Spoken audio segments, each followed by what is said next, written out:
el doctor Luis Carlos Ugalde, director general de Integralia, también expresidente del el IFE, todavía era IFE, ¿verdad? Así es, Salvador, buenos días, gracias por invitarme. Luis Carlos, qué gusto tenerte por aquí. Y bueno, vamos a platicar de este informe que realizó tu consultora Integralia sobre los riesgos del proceso electoral 2018 y los posibles problemas de gobernabilidad. Quiero comenzar, antes de que nos hables del estudio, preguntándote, tú te tocó protagonizar un proceso electoral también complicado, quizás el más complicado de la historia reciente de México, el 2006, esta elección tan cerrada entre Felipe Calderón y Andrés Manuel López Obrador. ¿Encuentras algún paralelismo entre lo que vimos en 2006 con lo que se está viviendo hoy o son elecciones diferentes? Sí hay cosas comunes y cosas diferentes. Comunes es, perdón que lo diga, pero que el INE o el IFE pues organizan bajo los mismos estándares la organización electoral. Dos, permea y sigue permeando en el ambiente la idea de que hay fraudes. Ayer, ¿verdad?, la presidenta de Morena, Jacob Polensky, salió a hacer amenazas. Les va a aparecer el diablo, dice. Muy violentas, de cosas que no ocurren. Sí hay un problema de clientelismo electoral que practican todos los partidos, que quiere decir compra de votos y estas cosas, compras, ¿no?, del voto, inhibiciones del voto, uso de programas sociales con fines electorales. Pero eso no es fraude, eso es un uso discrecional de los recursos públicos que afecta mucho las condiciones de la contienda y que Morena, PRD, PRI y Verde en diferentes magnitudes lo han hecho. El PRD en la Ciudad de México es también campeón en hacerlo, claro. Y Morena es parte de esa lógica. De esa cultura también. Entonces, pero fraudes de modificar votos, cambiar actas de votación, eso no existe. Entonces eso sigue ahí. Tres, el tono de las campañas es muy semejante. ¿La polarización? La polarización es más intensa ahora porque las redes sociales han distorsionado el debate público, lo han cancelado, lo han contaminado, han generado una cultura del no diálogo, porque en las redes sociales no se dialoga, se destruye. Claro. O bien, si estás en Facebook, platicas con tus amiguitos, y si estás en Twitter, todo el mundo te quiere destruir. Entonces no hay diálogo democrático.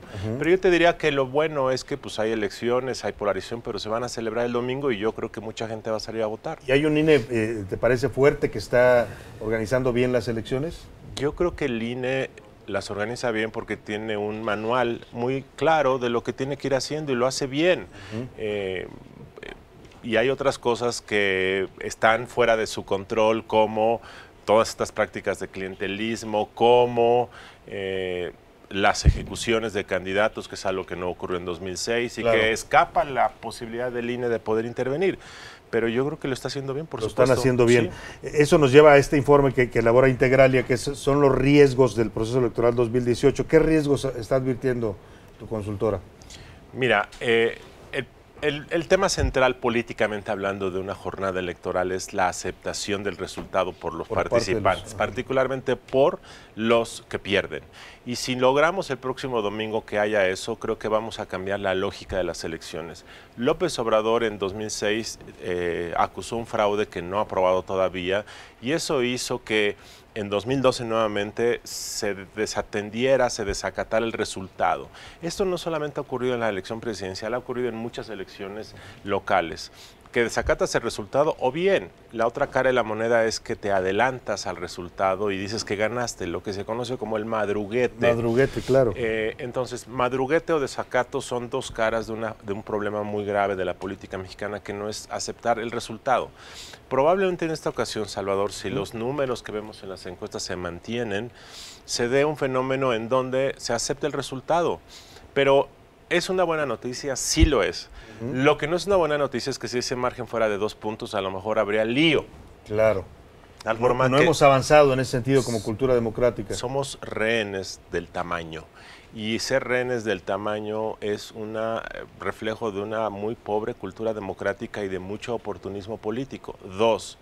Si los márgenes a nivel de la presidencia se mantienen, es probable que en la elección de Veracruz haya grandes conflictos postelectorales. Sí, muy cerrada. Es probable que en Puebla o en Yucatán los haya porque el margen está muy competido y porque hay grupos locales muy violentos y porque hay una participación directa de los cuerpos del gobierno del Estado, etcétera, etcétera. ¿Qué otro riesgo veo? Que la contabilidad de los votos sea larga, tediosa y complicada. A mí me parece que la decisión del INE y del Tribunal Electoral de haber expandido las modalidades del voto para poder escribir nombres, apodos, va a llevar 2 veces la boleta, ¿no? Va a llevar a pleitos al interior de las casillas, va a prolongar el conteo de los votos, lo va a hacer tardado y van a surgir sospechas.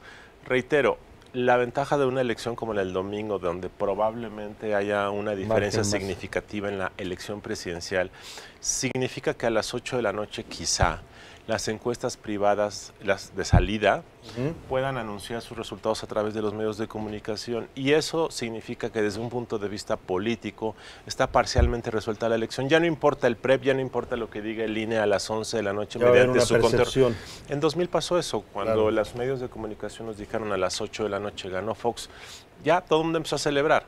Ahora eso va a ocurrir probablemente y entonces ya no importan los pecados, la tardanza. Para elecciones de gobernador sí va a importar, pero a nivel nacional, políticamente hablando, estará resuelta la elección. Ahora, retomando tu ejemplo, perdón Carla, rápidamente le quiero, porque citaste el 2000, y el 2000 fue una elección particularmente, bueno, está histórica ya en el país porque el PRI pierde por primera vez la presidencia, y tenemos un PRI que entonces, Ernesto Zedillo, presidente, Francisco Labastida, candidato, pues salen a reconocer la derrota. Por ahí de las 9 de la noche hubo ciertas resistencias, pero salen y reconocen. Hoy ves a Peña Nieto en la posibilidad, dicen las encuestas, de que pierdan otra vez el PRI el poder, reconociendo la derrota temprana, José Antonio Meade, los grupos que lo acompañan, aceptando que perdieron. Yo sí veo al presidente de la República saliendo a las 11 de la noche, así fue en 2000, a las 11, después de que el INE anuncie su conteo rápido. Sobre todo si José Antonio Meade quedara en tercer lugar. Si José Antonio Meade queda en segundo lugar a 3 puntos de distancia del puntero, se complican las cosas porque el PRI puede decir con toda razón, oye, vamos a esperar que concluyan los cómputos distritales, quiero estar cierto de que esto ocurrió así. Si la diferencia es de más de 5 puntos y el PRI quedará en tercer lugar, van a reconocer de manera inmediata. Si quedan en segundo lugar a una muy corta distancia, puede haber una divergencia. Ahora, yo creo que para el presidente de la República está en su mejor intención, supongo yo, no intención, en su mejor motivación o interés político individual, reconocer el resultado y luego anunciar un proceso de transición tersa. De hecho, yo creo que para el presidente Peña Nieto, que tiene niveles de aprobación sumamente bajos, una de las maneras que él puede salir bien, entre comillas, es siendo ejemplar en la transición pasar a la historia como el presidente que permitió la transición a la izquierda una vez que Zedillo la había permitido a la derecha. Y yo creo que ese hecho simbólico está en su interés. Ahora, para el PRI, si el PRI se acercara mucho al puntero, si eso ocurriera, yo creo que en el PRI van a haber muchas voces que digan, pensemos si no debiésemos pedir la anulación de la elección, pensemos si no debiésemos pedir que se revise, porque además una condición de anulación de la elección es el rebase de topes de campaña. Y en México prácticamente todos los candidatos rebasan el tope de campaña, así es que muchos priistas van a decir, deberíamos de revisar los gastos, pedir una revisión, anular e impugnar. Eso nos metería en otra dinámica del proceso postelectoral. No sé qué resulte, pero eso es un tema muy importante. Claro. Entre los riesgos postelectorales, ¿crees que sigamos viendo esta violencia que, bueno, ha caracterizado estas elecciones? Yo he oído 2 cosas. La primera es que si te basas en los resultados de alternancias a nivel estatal en los últimos 3 o 4 años, la evidencia muestra que cuando cambia el partido en el poder a nivel estatal o a nivel de ayuntamiento, se detona un ciclo de violencia que puede estar asociado a que cambian los arreglos políticos entre autoridades y grupos del crimen organizado. 2, a que los nuevos gobiernos llegan y empiezan a aprender, a tomar control de las instituciones de seguridad. Si eso ocurriera, si esa hipótesis es cierta, entonces lo que estaríamos esperando es que en los próximos 9 o 10 meses la violencia se te detone a nivel local y a nivel nacional, porque habrá cambios de gobierno en muchos niveles, federal, estatal y municipal.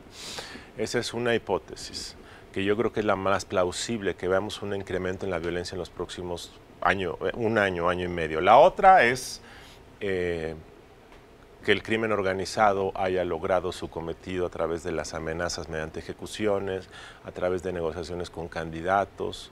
Esta es la elección más grande a nivel local en el país en su historia.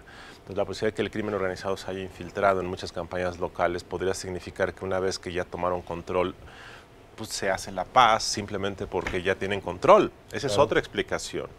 De tal forma que yo al menos lo que creo es que la violencia que está creciendo, estructuralmente hablando, no hay razón para pensar que va a disminuir en el corto plazo. Y creo yo que sí se puede aumentar, desafortunadamente. Vamos a hacer una pausa, pero vamos a volver al estudio con Luis Carlos Ugalde, director de Integralia, expresidente del Instituto Federal Electoral, para seguir platicando sobre esto. Ya nos hablaba del INE, que lo ve bien, lo ve sólido organizando este proceso. El Tribunal Electoral, que es la otra parte, que es la que va a calificar esta elección. ¿Qué opinión tiene Luis Carlos Ugalde? Al regreso de la pausa, seguimos conversando con él.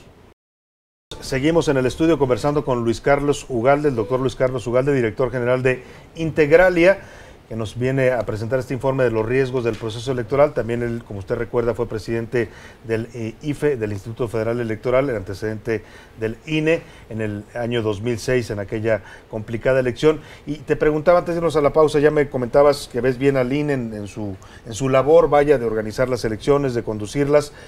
Y la otra parte, que es la máxima instancia, además del sistema electoral, con la que tú también conviviste de cerca cuando fuiste presidente del IFE, el Tribunal Electoral. Hemos visto algunos fallos un tanto polémicos, ¿no? Desde el tema de la candidatura del Bronco hasta los recientes fallos de estos, autorizar los apodos o el doble voto. ¿Cómo ves al tribunal? ¿Está también sólido como institución para calificar estas elecciones? Enfrenta una crisis de credibilidad entre un segmento de la opinión publicada y de los líderes de opinión y de los dirigentes políticos. Eso es ya estructural, no va a cambiar. De tal forma que lo que haga el tribunal va a estar a la luz de lo que se pida anular. Es decir, si hay una impugnación de la elección presidencial y algún partido político solicita se revise, va a ser un periodo de 2 meses muy complicado porque todo el mundo va a estar sobre el tribunal a ver qué decide.